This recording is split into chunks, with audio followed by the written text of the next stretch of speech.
അങ്ങനെ ഞങ്ങൾ ഇന്റർലാക്കനിൽ നിന്ന് സെർമാറ്റിലേക്കാണ് കേട്ടോ വന്നത് മാറ്റർഹോൺ കാണാനായിട്ട്. ഇന്നലെ നമ്മൾ വൈകുന്നേരം വന്നിറങ്ങി.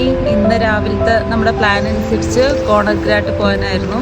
പക്ഷെ ഇപ്പോൾ കുറച്ച് സ്നോ ഒക്കെ ആയതുകൊണ്ട് നമ്മൾ ഈ സിറ്റി ഒന്ന് കറങ്ങാമെന്ന് വെച്ചു.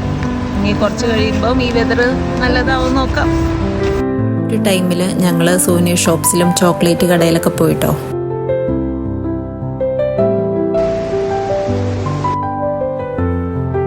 അങ്ങനെ കുറച്ച് കഴിഞ്ഞപ്പോഴേക്കും വെതറൊക്കെ ഒന്ന് നല്ലതായിട്ട് വന്നു.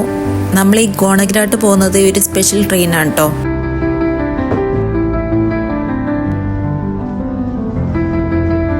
അങ്ങനെ ഞങ്ങൾ കോണഗ്രാട്ടിൻ്റെ ടോപ്പിലെത്തിയിട്ടോ. അവിടെ ചെന്നപ്പോൾ ഫുൾ മഞ്ഞ് മൂടി കിടക്കായിരുന്നു.